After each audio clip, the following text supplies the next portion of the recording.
Good evening, ladies and gentlemen. Welcome to the inaugural Montgomery Public Schools State of the Schools Address. At this time, please be sure that all cell phones have been placed on vibrate or in a silent mode, as our event will begin shortly.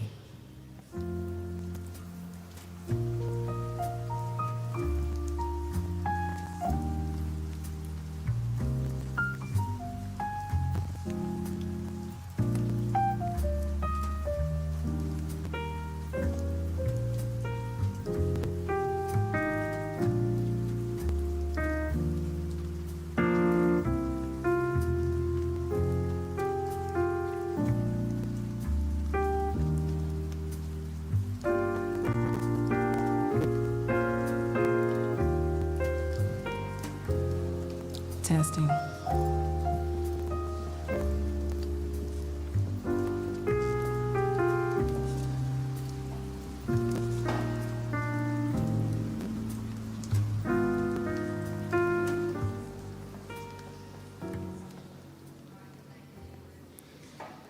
Good evening, ladies and gentlemen, and welcome to the inaugural Montgomery Public Schools State of the Schools Address.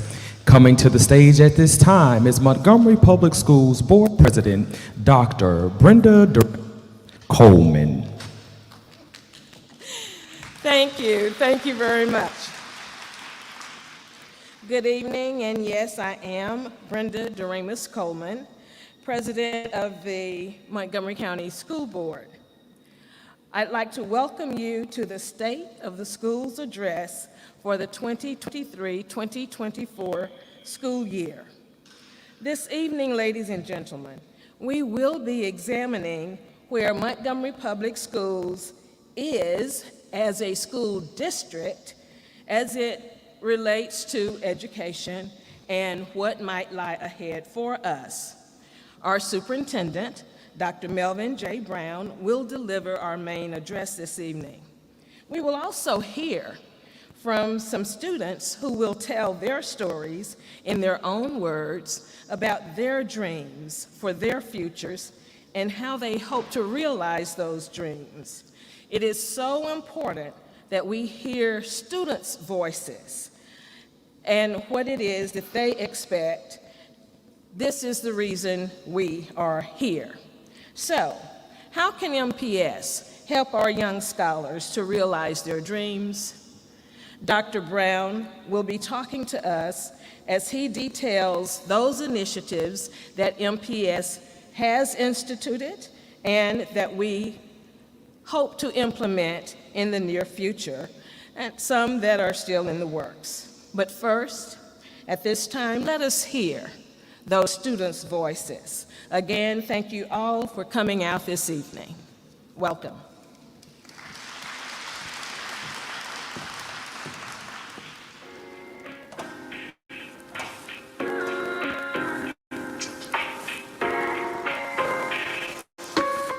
I want to be an Olympic athlete and I want to run track. I want to be an NFL player. I want to win the gold medal so I can be better. I want to win a Super Bowl and be an MVP. My favorite teacher is Ms. Jenkins because she helps us learn and use different methods on how to do math. My favorite teacher is Ms. Tweeter. Reading is my favorite subject, and she teaches us how to be a good reader and show us different methods and ways. I would like to start a trucking company. I had a football coach named Coach Bill. I still go to his house to this day. He told me he went to the military and he was a truck driver.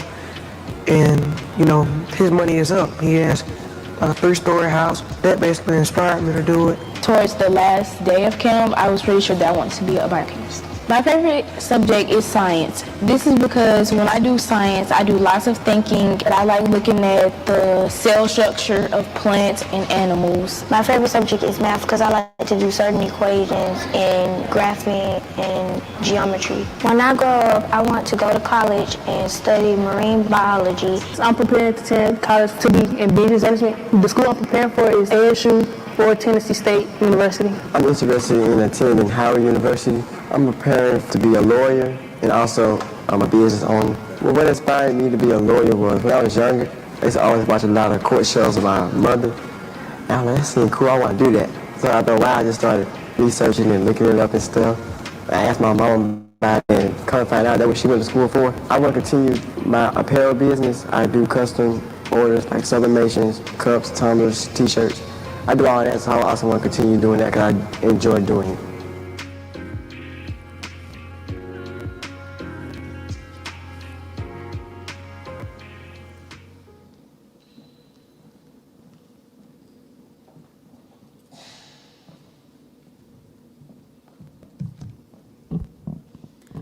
Good evening. My name is Anaya White, a senior at Park Crossing High School, and a certified Microsoft PowerPoint specialist. I'm also a soldier in the Alabama Army National Guard and a Thunderbird cheerleader. Being a Thunderbird has impacted me in many ways. Throughout my high school years, I have developed accountability, innovation, and integrity. These qualities of leadership helped me during my training to become a soldier with my experience on jobs and on a normal daily basis. I will carry these qualities with me and in me throughout my entire career. After graduating high school, I wish to attend the University of Alabama while majoring in criminal justice and minoring in journalism. I will also continue my career as a soldier in the United States Army, protecting and defending my country. If I could give underclassmen any advice, it would be yourself and do what's right even when no one is watching.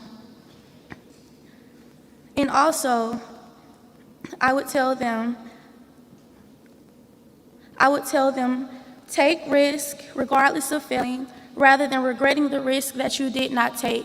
Perseverance is failing 19 times and succeeding in the 20th. Thank you.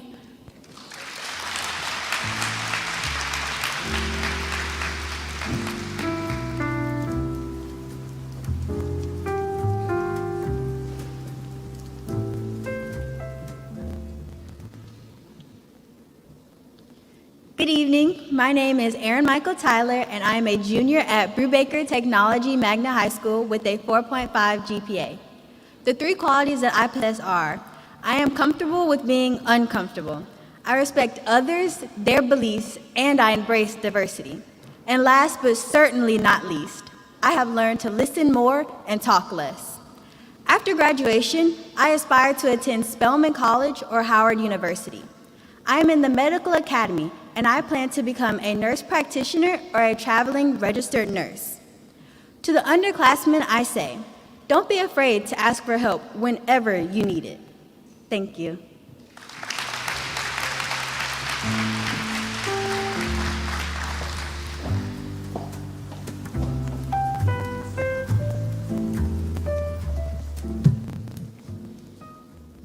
Good evening. My name is Isaac Stevens, and I am a junior at Percy Julian High School. I am also my school's Future Business Leaders of America president. The Future Business Leaders of America is a student organization that prepares students for entrepreneurship, the workforce, and overall leadership after high school. Throughout my high school career, I have learned many different leadership skills. Those leadership skills consist of time management, communication, and overall building connections. After high school, I wish to go to college and obtain a degree in business administration and finish my career as a real estate agent. My teachers will often describe me as a successful student. And my advice to underclassmen to also become successful would be to start off strong. My principal, Mr. Lee, often says, begin with the end in mind, which is in a quote from Stephen Covey. And again, I'm Isaac Stevens, and thank you for your time.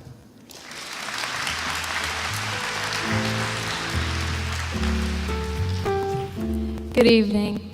My name is Martha Creighton, and I am currently a senior at Lamp High School. I have a 4.1 GPA and a 30 on the ACT, which opens the door for numerous college opportunities. For example, after graduation, I plan to go to the Air Force Academy for 4 years and majoring in behavioral science, and then graduate as an officer. Some leadership qualities that I have learned while being an MPS student are to effectively communicate and to be able to take responsibility for the action of those who I represent. I'm the student body president, and I also preside over a few clubs at my school, some being Interact Club and Heritage Club.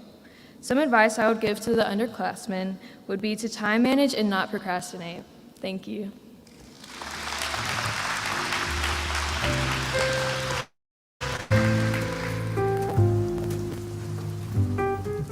Good evening. My name is Carrie Payne, and I attend Booker T. Washington Magnet High School for the Performing Arts. I am a member of the Piano Magnet, where I also serve as the Piano Magnet's president. Along with that, I am a member of Ladies of Excellence, Future Business Leaders of America, the National Honor Society, and Secretary for the Student Government Association. I have been at Booker T. Washington my entire 4 years of high school. After graduation, I do plan on attending Southern University in Agricultural and Mechanical College and major in business management to pursue the career of sports agency. I often tell underclassmen to never feel pressure, but apply pressure. Thank you for your time.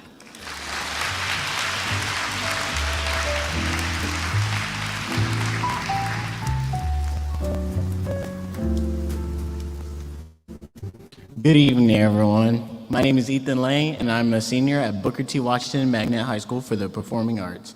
I'm a senior in the Broadcast Media Magnet, and this year I've learned a lot of leadership skills. I am the founder and the first president of our school's international club. And so one thing I would say to the underclassmen is just have a good time. High school is a time to find yourself, to be yourself. And after graduation, I plan on going to Alabama and studying management information systems and hopefully becoming an IT manager. Thank you.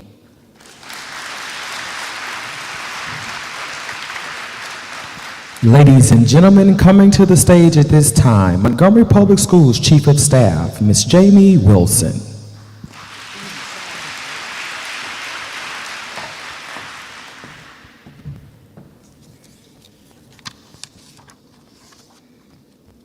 Good evening. Members of the board, distinguished guests, MPS leaders, teachers, parents, students, and community. I am delighted to address you today as Chief of Staff of Montgomery Public Schools. Thank you for joining us today for this important State of the Schools address and for the support of the success of our school community. Tonight's address provides us an opportunity to reflect on our achievements, discuss our challenges, and chart the course for the future of MPS.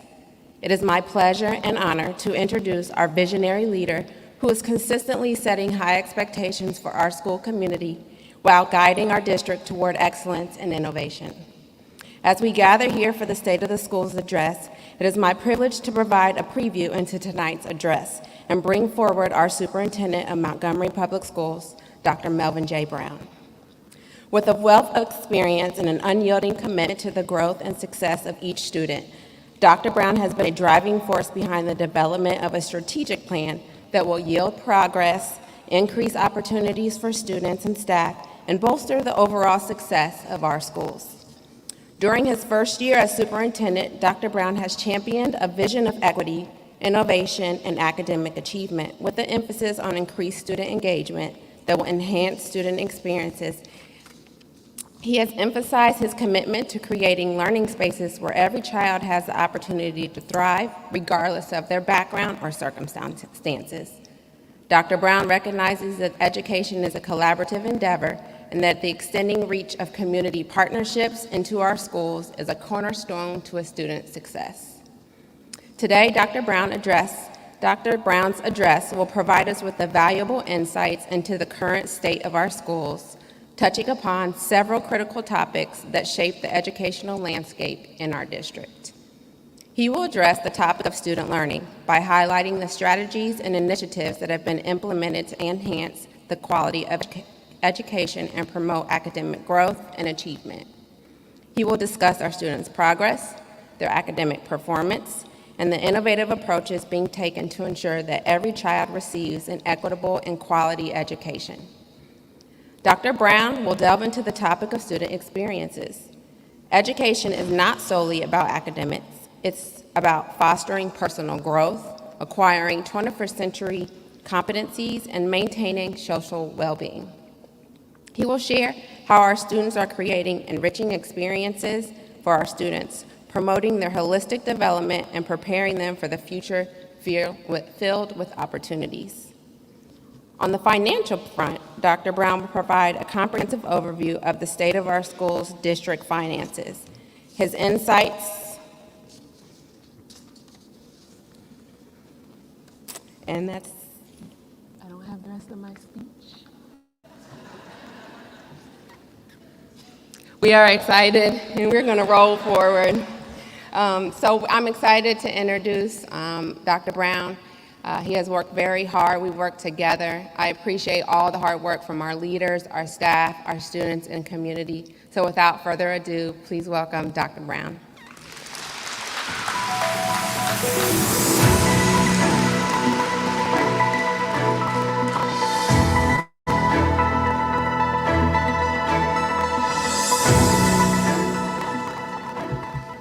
Good evening. Ooh, it's early in the evening. We gotta get a little better than that. Good evening. There we go. Ladies and gentlemen, esteemed members of our community, parents, teachers, students, and honored guests, I am profoundly honored to stand before you today to reflect on the state of our public schools in Montgomery County.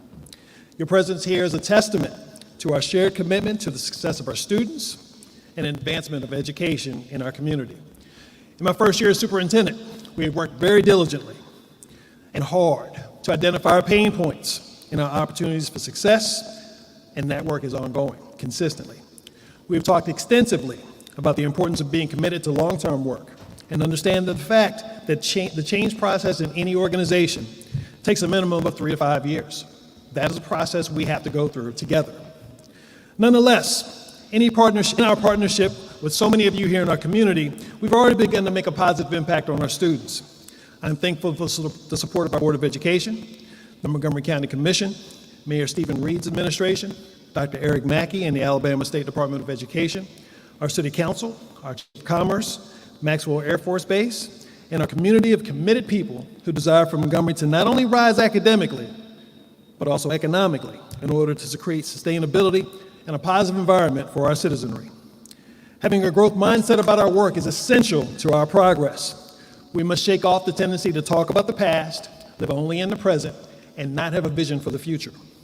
We must work toward a future that is extremely bright because we are preparing for it and taking the steps to position our students to be the leaders of tomorrow.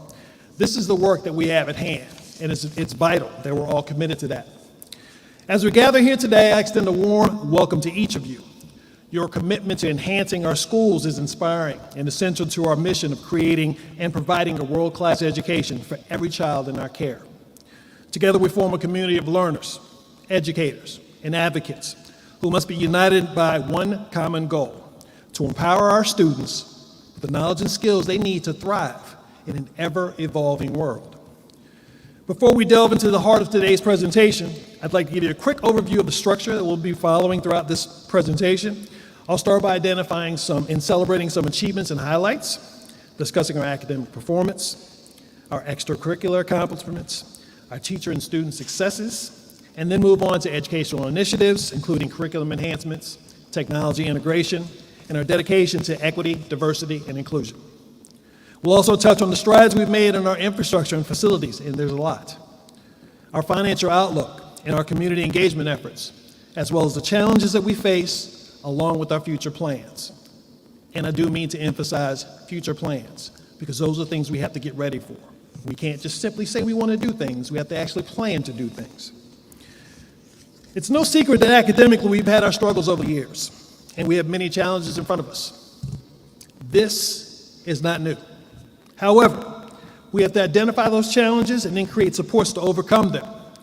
Many of the struggles in student achievement can be attributed to a lack of student engagement, a need to transform our classroom environments, and a lack of alignment of our programs, curriculum, and resources throughout pre-K through 12th grade. Those are the big rocks that we have to tackle, and much of that work we've done in the first year of this administration has been geared towards setting a firm foundation to address that. Academic performance is indeed a focus of the vast majority of our work. However, we cannot simply raise achievement and test scores by saying we're going to raise achievement and test scores. We actually have to do the work to make that happen. And that requires all of us pitching in to make that come to fruition. In the past year, we've done many of those things. That includes the implementation of a fully articulated, state-approved curriculum, continuity of instruction from pre-K through 12th grade, the addition of reading and math coaches throughout our schools, AM-style training in math and letters training in English language arts to strengthen our Tier 1 instruction, a 5-year plan for 15 elementary schools to strengthen, to receive professional development and support to implement problem-based learning and STEM, a district-wide universal screening to gauge academic growth, formative assessments across K through 12th grade, efforts to pursue transformation in classrooms, allowing our students to learn material and then apply it in real-life context, and most importantly, emphasizing the why of learning. We must understand the reason why we go through this K through 12 process. What is the why? That's what we have to make sure our kids understand. We don't simply learn for learning's sake. We learn in order to enrich our lives and to transform our community and the world. So how else are we doing that? Over the past year, we've attained and implemented reading and math curriculum that is consistent across all of our grade bands. That has not occurred in our district in over 20 years. I'm gonna let that sit there for a second. That has not occurred in our district in over 20 years. We did that. We embarked on the implementation of problem-based learning strategies. In just the past week, our principals were engaged in professional development and STEM learning and training in this arena. 87 of our teachers began a teacher residency program geared toward enhancing their classroom acumen and their leadership in improving and building our instructional program. Additionally, we've emphasized the importance of using enhanced technology and integrated technology in our instruction, and not simply looking at technology as an add-on that's disconnected from teaching and learning. It has to be part of it. Those things have to work together. In the midst of building this, we nevertheless do have a number of significant successes we'd like to talk about, and these are the type of successes that for years have been underappreciated and unrecognized. In the past year, our students have shown minor growth on standardized tests. We don't talk about that. But we know we have a great deal of work to do in this arena, and we accept that challenge. Despite those challenges, we have to celebrate our small wins so they can culminate in ultimate victory, while fostering a strong focus on improving our classroom conditions. This is paramount to increasing our academic achievement and equipping our students with all the tools they need to excel. In the past year, our students have shown growth in both reading and in math. We need larger steps in that reading, in that math. We need to make bigger growth, but we made some growth, and we should be proud of that. We've successfully moved significant numbers of students up on the proficiency scale on our state test, known as the ACAP. However, it's not nearly enough, and we accept and know that. We need to have far more growth in our assessment results, and it is absolutely a focus and a concern that we share. At the same time, we must understand that these deficits do not disappear overnight. It took time to create them, so therefore it takes time to undo them. We understand and appreciate the patience in making sure we go through that process. We all know that there's nearly a one-to-one correlation between achievement and economic disadvantage. We understand that. This is a major trend that we intend to overcome. We don't want disadvantage to be any type of impediment for any of our kids to achieve academically. And if we can buck that trend, then we will be way above a whole lot of other districts across the country. That's what we aim to do. Increasing our numbers of students who demonstrate growth will help us to make huge strides toward increasing our achievement numbers. We believe that the mantra of any academic program should be how well students are demonstrating growth. It's very easy to take students who are the best students in the world. I'll use myself as an example. I could have the best students in the world in my classroom. No matter what I say or what I do, those students are going to be successful. Doesn't matter who's in front of them. However, when we're talking about students who need us, who have deficits they need us to help fill, those are responsibilities that we have to not take lightly. Those are things that we have to work purposefully to fix and address and work hard to make sure our kids understand they are just as accomplished as any other kids in America, and we can help them get over that finish line to be the best they can possibly be. That's our responsibility. No matter where they might be on the proficiency scale, growing them academically has to be our ultimate goal. We've made strides in this area in just 1 year, but there's much, much more work to do. And personally, that excites me, because that's what this work is about. We're constantly chasing perfection, knowing that we never will get there. That's what this work is about. This is why teaching and learning in our classrooms must look different, and we must incorporate the power of applied knowledge and real-life context in our classrooms. Our students must be given the ability to learn concepts and then to see and experience how that learning can be applied authentically in real-life situations and how it is relevant to their lives.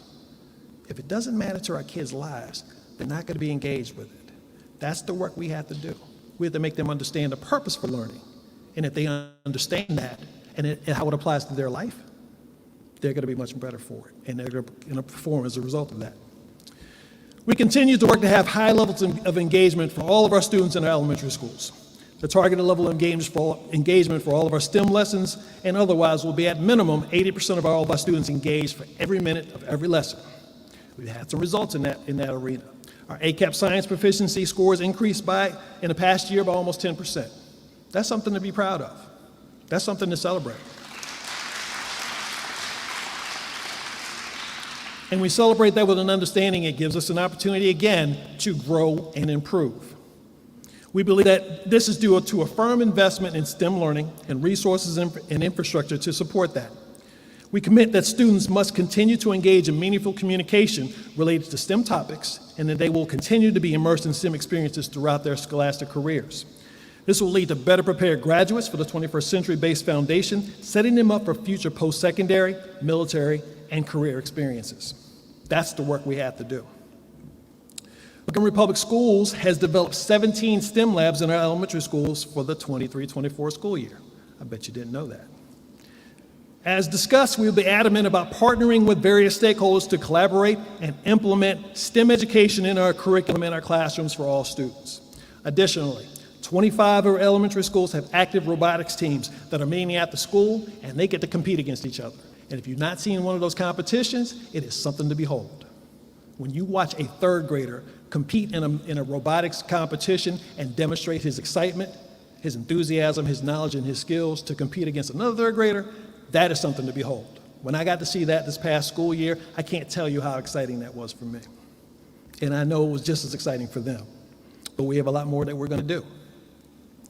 Our partnership with Tech NGM and STEM Global Action came to life just a few weeks ago when hundreds of our students were able to actively participate in the STEM Fest, kicking off the I-85 Regional STEM Learning Ecosystem. Did anybody notice that? It was on a Saturday. We had a bunch of kids over the multiplex, and they had an absolute ball. I think their parents had more fun. And there's much, much more to come. We have partnerships with AmSty, the Alabama State Department of Education, Auburn University Montgomery Teach, Alabama State University, Hyundai Motor Manufacturing Alabama, Aerospace Connections in Education, Air University Innovation Accelerator, and AdFarm, just to name a few. These are partners working with us to create opportunities that our students have never, ever had before. That's the work we're committed to doing. Our elementary STEM teachers are projected to receive K-6 STEM certifications through Auburn University Montgomery in 2024-25. That speaks to their commitment to how they want to change the way we do our work. So everybody's involved in this. This work is not only positively impacting our students, but it grows our teachers.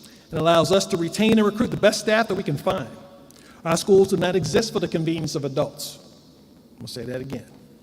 Our schools do not exist for the convenience of adults, but for the benefits of our students.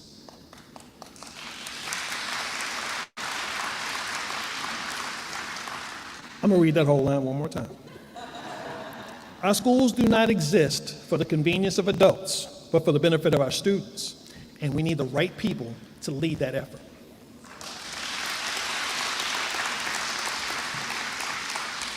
The ultimate focus of our district is to cultivate graduates who will be successful in their endeavors through college, career, and beyond. Opportunities to receive CTE certifications and credentials have increased across our district. This effort, along with students benchmarking on the ACT with writing and ACT work keys, as well as participating in dual enrollment and advanced placement, and soon International Baccalaureate coursework at Macmillan, Carr Middle School, and right here at Park Crossing High School. That's being built right now. As well as entering in the military. Thank you. Yes, give that up. And entering the military have increased the numbers of graduates being prepared to successfully navigate the next steps academically and professionally.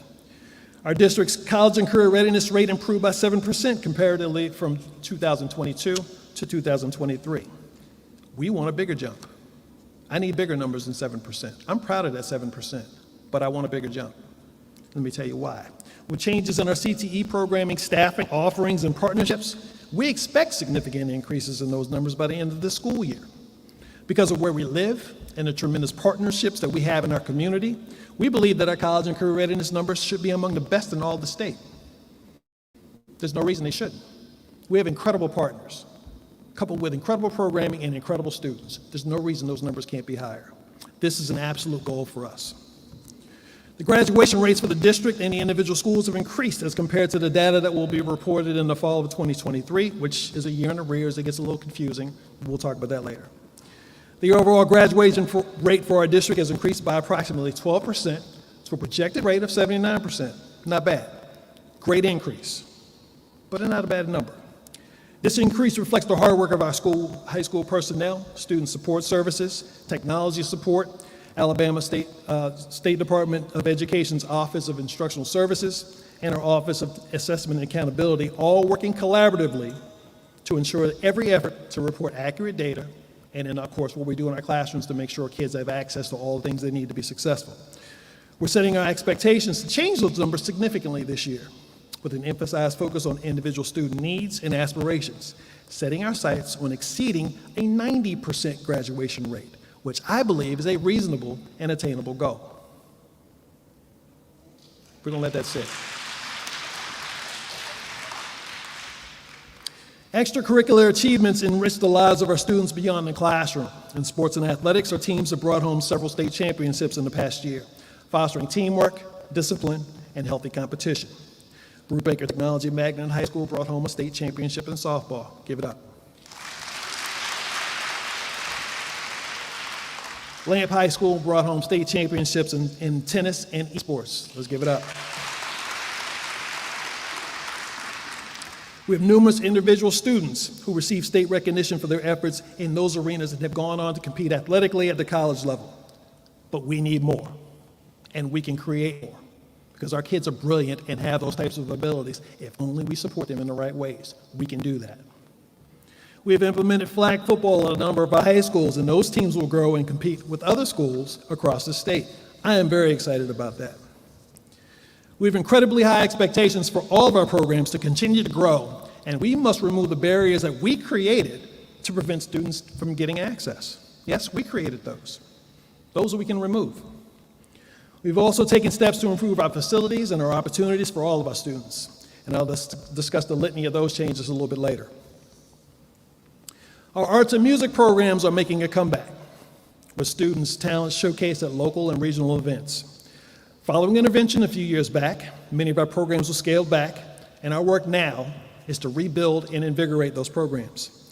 With the ad valorem tasks that our community supported, we were able to allocate 50 teaching units for areas of music and art.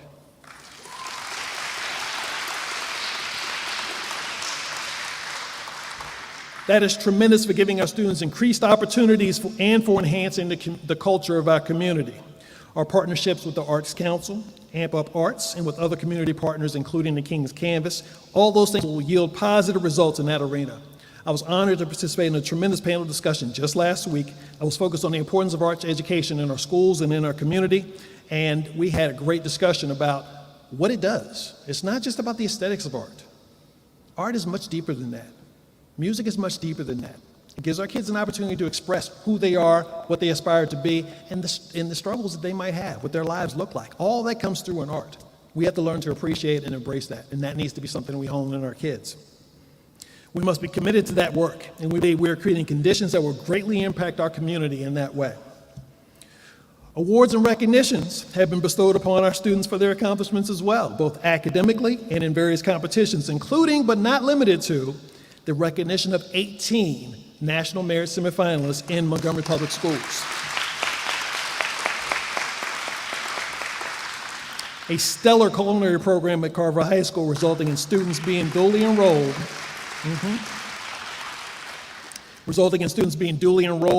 in the culinary arts program at Trentham State Community College, one of our post-secondary institution partners. We had a district-wide STEM competition, which I spoke of earlier, involving elementary school students, and it was amazing. It was absolutely amazing. And the incredible displays of talent at Booker T. Washington High School for the Performing Arts in its annual showcase. These are only a few of our highlights. Only a few. That tells you just how talented and brilliant our kids are, if given the opportunity, if given the conditions, if given the support to make those things come to fruition. We can do those things. Our teachers' dedication is evident in their accomplishments and achievements as well, and we're going to notice one of ours tonight. I can't wait to get to that part either. We'll do that later, though. Countless educators have pursued advanced degrees and certifications, bringing cutting-edge knowledge into our classrooms. As I mentioned earlier, 87 teachers are participating in our teacher residency program that will grow their skill sets, their pedagogy, and their leadership. That just started 2 weeks ago. To hone those skills, we want to be able to be very purposeful about building our teachers so they can grow in their disciplines and serve as instructional leaders, not necessarily as administrators in our district. We want to create award systems that allow our teachers to be empowered to impact our teaching and learning without having to leave the classroom in order to do so. It is vital that we retain the best and brightest in our classrooms and we must support them to continue to grow. MPS had 12 classified paraprofessionals show interest in becoming certified through our partnership with Reach University. Our efforts to, quote, grow our own teachers are important to our future. We have 13 other classified employees who are currently pursuing their professional learning certificates. We have currently 16 national board-certified teachers. 6 of our teachers are currently pursuing mental health certifications through the Trojan School-based Mental Health Scholarship Award. These are just a few of the ways that we're working to grow our own teachers, for our community to serve our community. Curriculum enhancements are a cornerstone of our commitment to growth. New programs have been implemented, such as our project-based learning initiatives, are working to ignite students' passion for learning. Our emphasis on STEM education prepares students for the demands of the modern workplace. Technology integration will transform our approach to education. Our one-to-one device initiatives have equipped our students with tools for interactive and personalized learning experiences. Online learning platforms have proven invaluable, especially when we were dealing with challenging times of COVID. We learned how to do those things, and we need to grow in how we do that, ensuring uninterrupted learning. We can also grow the use of these technologies for the purpose of ensuring that all of our students, despite any challenges, are able to fully engage in impactful learning. Something that's probably going to get a chuckle out of some folks, I hope, but I'm happy about it. The implementation of our Yonder pouches to address the prevalence of cell phone use in our classroom and in our schools. It's been a successful initiative, but we haven't seen any numbers associated with that yet. So let's talk about what those numbers look like. That's already made some positive results. We have experienced 114 fewer disruptive incidents compared from this time last year to now. Our students are better engaged in their classrooms, and believe it or not, they're actually having conversations. They actually talk to each other, not like this. And those conversations are taking place in the classroom, the hallways, the cafeterias, and all over our campuses. So I know some of our students aren't necessarily happy about those, but we're happy to see you talk. We're so happy to see you engage.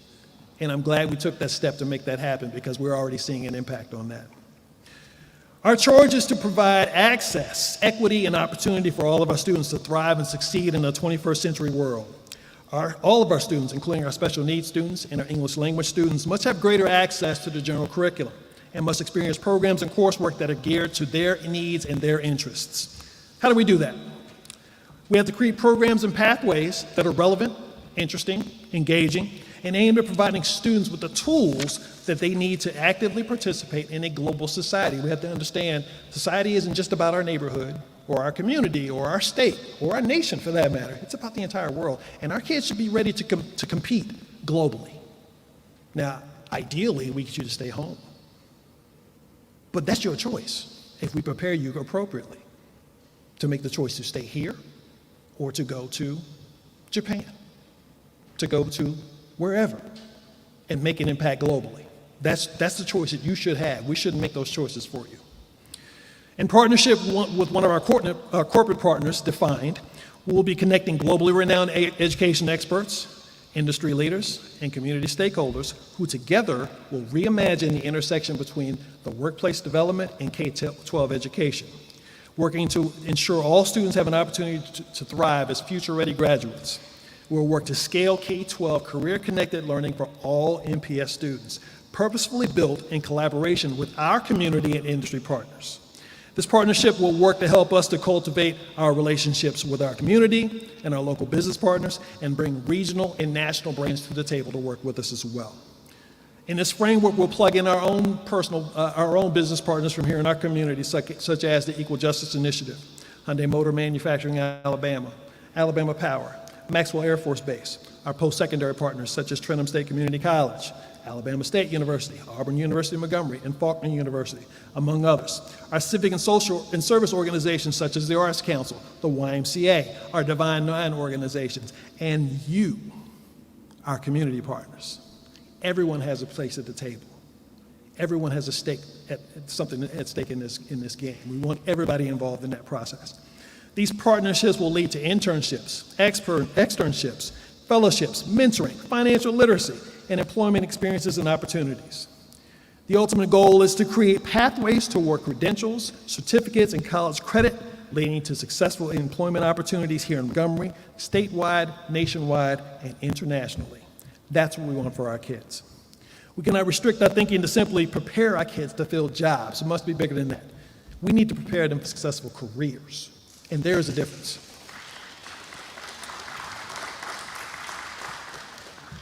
We need to prepare them for careers in industries that some of us, some of the adults, me included, can't even imagine.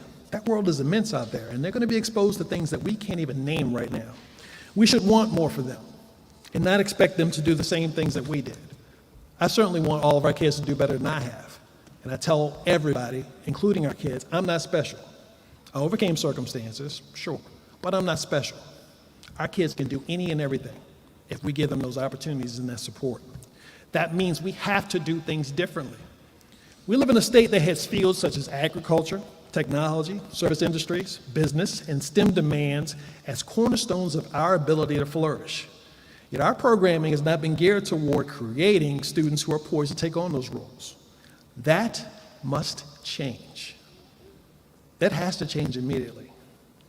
And we cannot sit on the sidelines and complain about the past or the current reality. We have to partner with our community in order to bring those programs to fruition, and we must take ownership of the barriers and impediments that we help to create. Let me give you a quick little hypothetical example, a personal one. It would be easy for me to ride around the roads in Montgomery and complain about the road conditions and say, oh my God, these roads are so rough, they're so rough on my car, why didn't somebody do something about these roads? Well, you know what? What I fail to acknowledge is that the car I'm driving is on bald tires. So yes, someone needs to do something in that case, me. I need to change my tires. But I also had this. If I change the tires on my car in that scenario, I'll have a smoother ride. Our goal as a district is to move collectively together to change the tires on this car that we call NPS.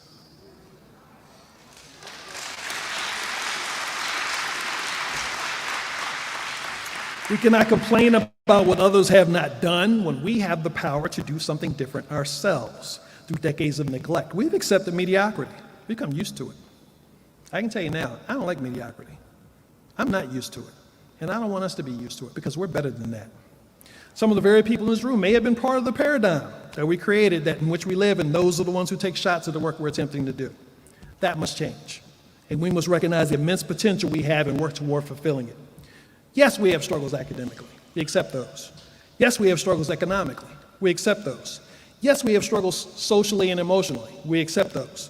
But much of that exists because historically, as a district, we have not been properly resourced, supported, or modernized in a district that's there to support our children in our schools. As a result, our community and our kids have suffered. We lost a generation of kids. We can't do that again. That can't happen again. We have an opportunity to do something magical here, and we need everybody involved to make that happen. So all of that lack of resourcing, lack of strategic thinking, lack of vision, that stops today. That stops today. We're building for a future in conjunction with everyone doing his or her part. That change, that innovation, that transformation is right here at our fingertips, waiting for us to seize it. That requires everyone to celebrate, promote, uplift, and advocate for our district. I'm going to say that again. That requires everyone to celebrate, promote, uplift, and advocate for our district.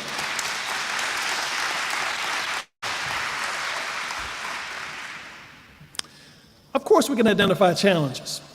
We have to name the problems before we can solve them. However, we cannot be the ones who sit back and denigrate and demean the very people who are striving to make the transformation happen for our community. We're the ones that have to get that done, and we have to do that together. We have to support each other in those endeavors. We should join those folks and support the work in a way that we know how, any way that we know how. That is how a community galvanizes to create what it wants. That's what we have to do. We have a forward-thinking city and county administration who are thinking about new remedies to old problems. They're not living in the past, but they're working to transform to create a better future.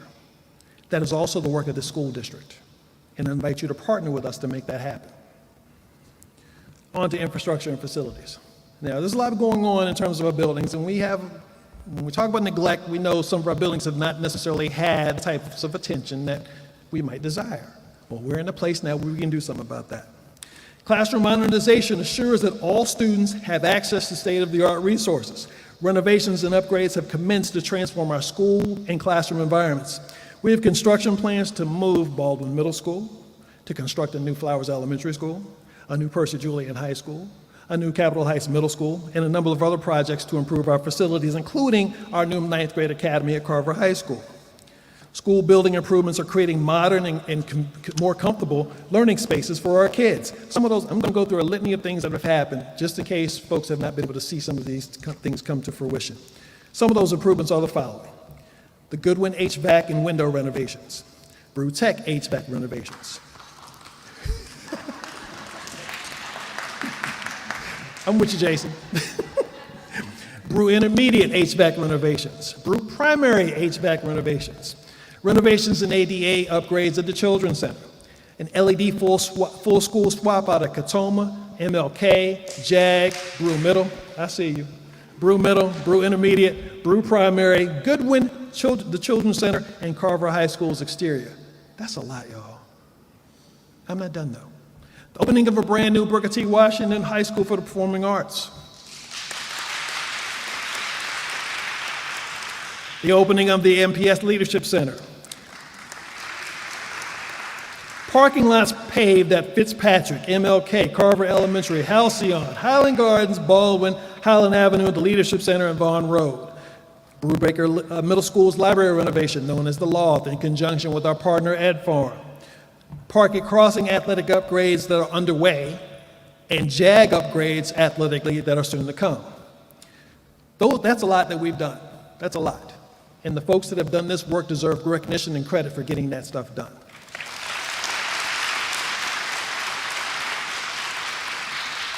This is not the same old MPS. This is not the same old MPS. Whatever that means. Whatever that means. I don't know what that means because I wasn't here for that. But we're looking toward the future. Something else it's going to sound minor at first, but I'll share it anyway. Our district has received 4,000 new desks for our classroom, and we'll purchase an additional 4,000 new desks this fall. This sounds like a pretty minor thing, right? But I assure you it's not, and here's why. These purchases are not for the traditional classroom desks that you and I sat in when we were in school. Way back, for me, it was in the dinosaur days. While this is only a fraction of the numbers of desks needed throughout our district, it is a start to providing resources to tell our community that the classroom environment for our students matters. This will be achieved by seeking net zero furniture options coupled with district-wide sustainability program, and these flexible seating options allow for quick changes in the classroom to the physical spaces that exist, prompting collaboration, creativity, and problem solving in our classrooms.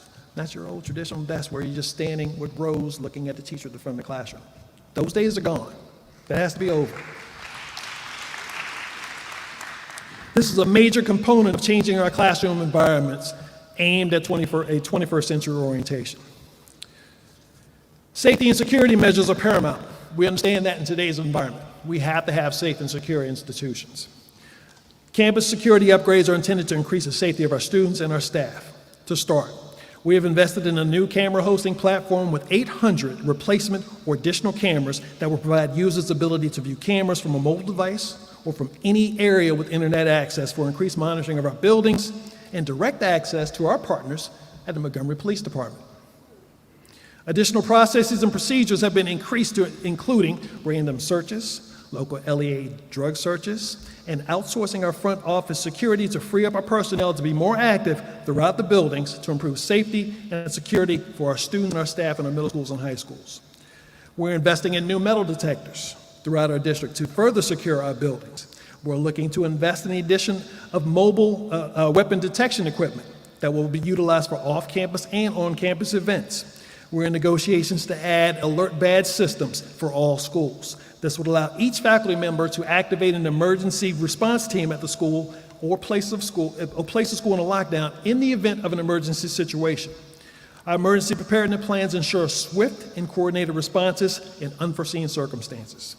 Finally, we've embarked upon a sustainability program that will work in all areas of our district with initial steps to decrease our carbon footprint, pushing toward zero carbon emission status, with the ultimate goal of being aligned with green, healthy schools that not only nurture the environment, but also create better working conditions for our students and staff. The financial management of our district is always, of any district for that matter, is always a key mechanism that allows it to provide the appropriate resources for its success. We have the absolute best CSFO in the state of Alabama to lead this work.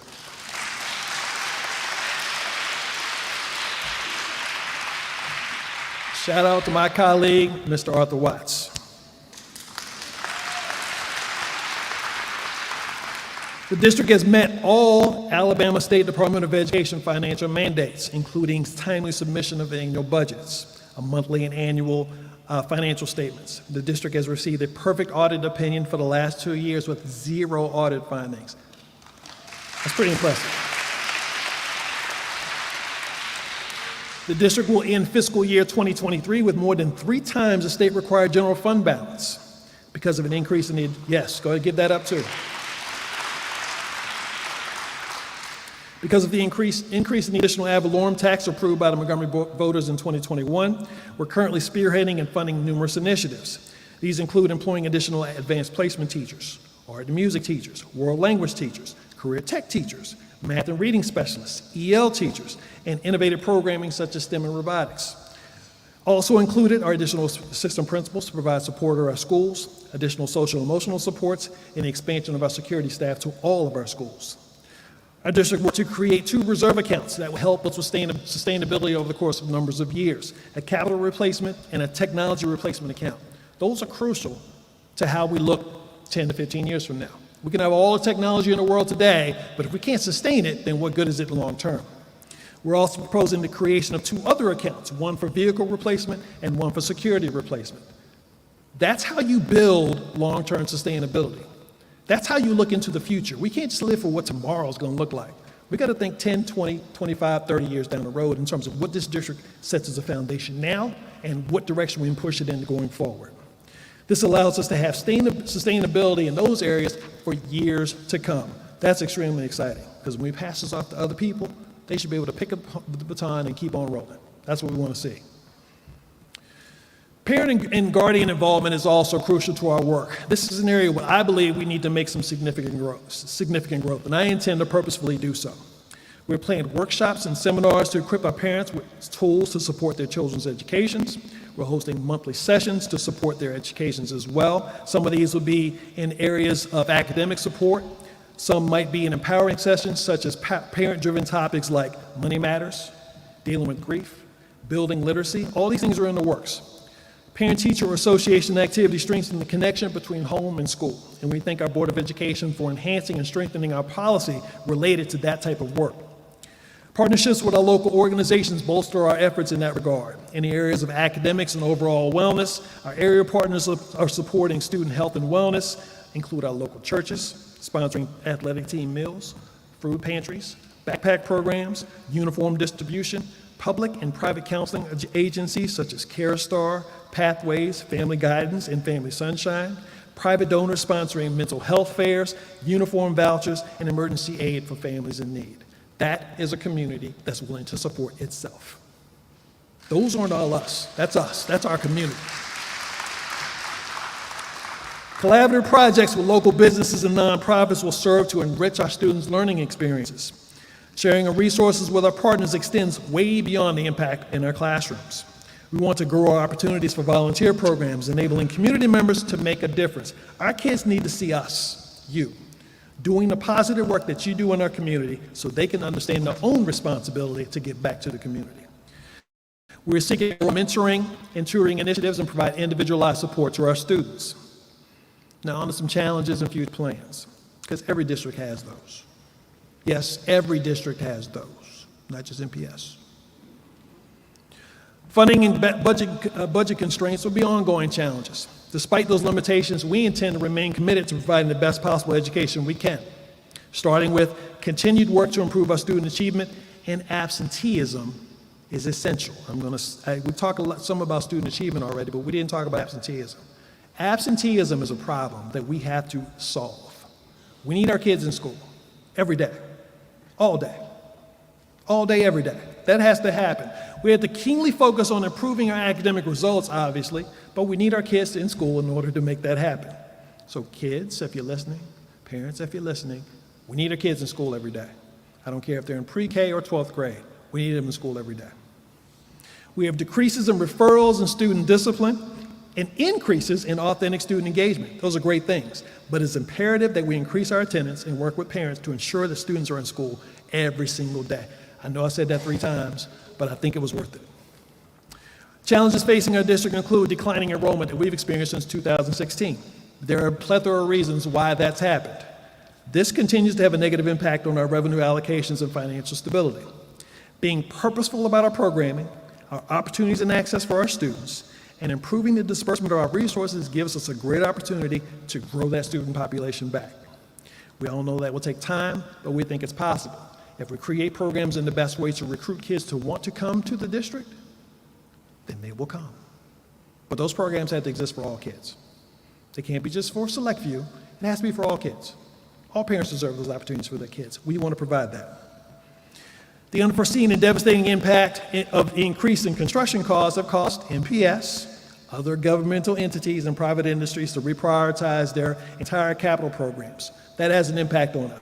There were a number of projects that were slated to take place that we may have to delay or shelve because of the escalated construction costs. Those are conversations we're having right now.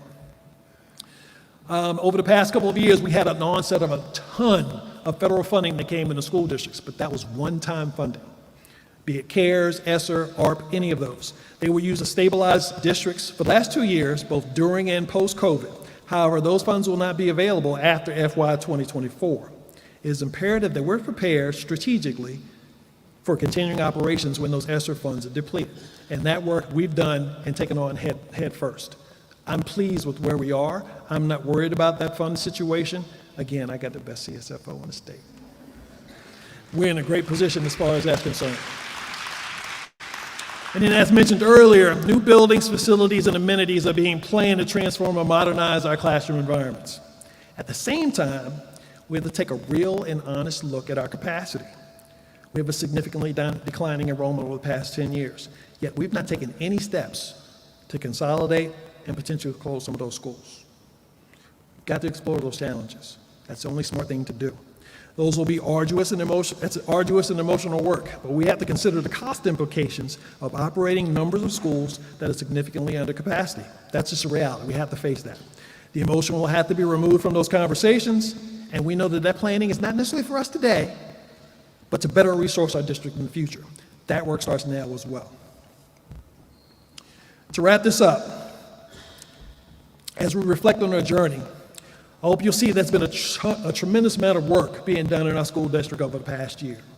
And we're geared up to do more of that work going forward into this year and into the future. We're nearly finished with our portrait of our graduate work, which will create a set of competencies that we as a community have created that will show what is desired for each of our students when they graduate from our schools. And we're not just talking about academics in that regard. We're talking about building them as human beings, citizens of the world, giving back to our society.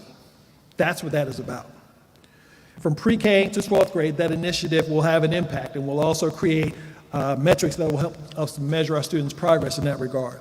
Those competencies are centered on the ability to adapt, adaptability, communication, critical thinking, and global citizenship. So you'll be seeing some things about that in the coming weeks.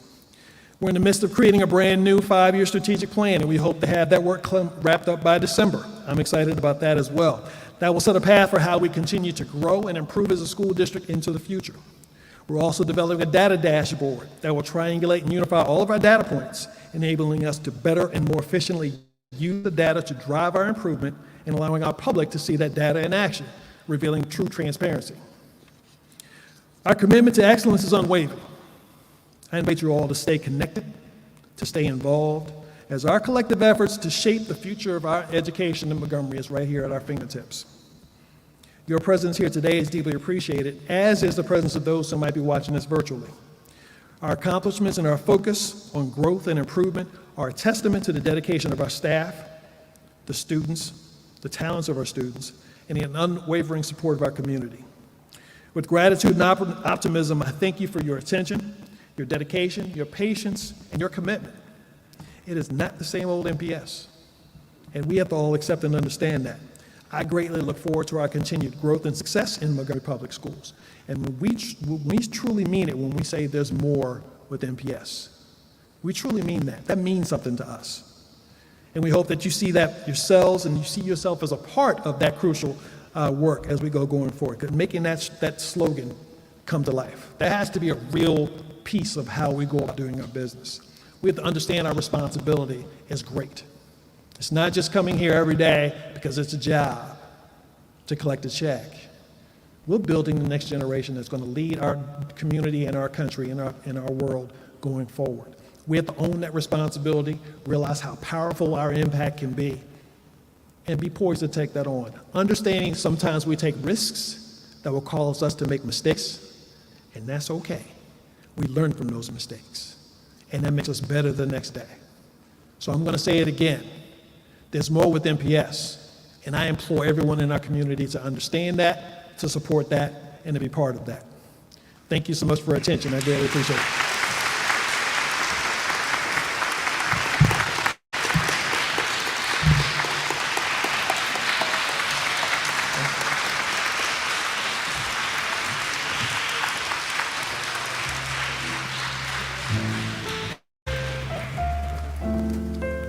Coming to the stage is our Montgomery Public Schools Senior Communications Officer, Mrs. Jade Jones. Good evening. Thank you, Dr. Brown, for your extraordinary speech in charge to the district. We are moving in the right direction, and yes, Dr. Brown, there is more with MPS. Our next guest is an accomplished musician and exemplary educator. She has received national recognition and continuously demonstrates her dedication to students of MPS. It is my honor to celebrate and introduce our MPS Teacher of the Year, McKee Middle School Band Director, Ms. Jamie Phillips.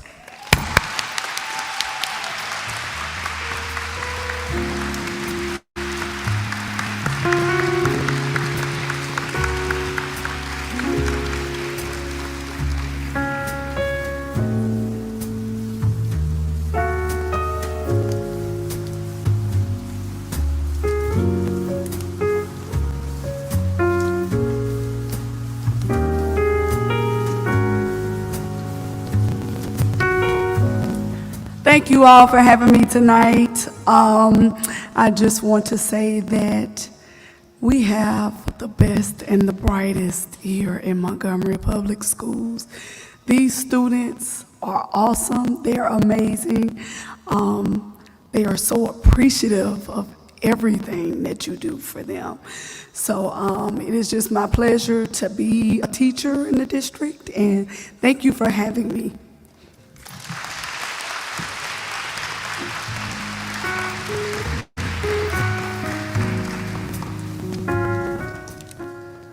Ms. Phillips, we're so proud of the work that you're doing, and we're excited to celebrate you as our Teacher of the Year. Ladies and gentlemen, we thank you all so much for coming out tonight. At this time, we would like to acknowledge our MPS students who have joined us. Students, if you will stand, let's give them a round of applause. We appreciate you, students, and all that you're doing. Continue to be great leaders. Next, we would like to acknowledge our MPS board members, if you all would stand.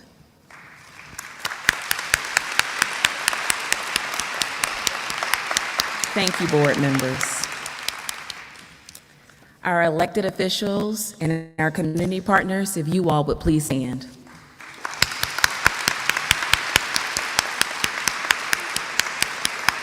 We are so grateful for your support and being here tonight. Thank you all so much. At this time, if we can have all of our MPS principals to please stand. Ladies and gentlemen, let's give them a round of applause.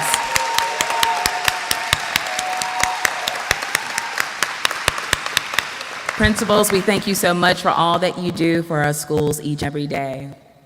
And for our teachers and staff members, all of our staff members and teachers, if you all would please stand. Thank you, teachers, for what you do in our classrooms. Thank you to our staff members who are working day in and day out to support our children. We thank you. And now to my colleagues, the MPS executive team, if you all would please stand. We thank you for your leadership and the vision that you all share with the departments. MPS, there is more, and we're looking forward to the work that we're going to do together. Again, thank you all for coming out tonight, and this concludes our program. We hope you enjoyed.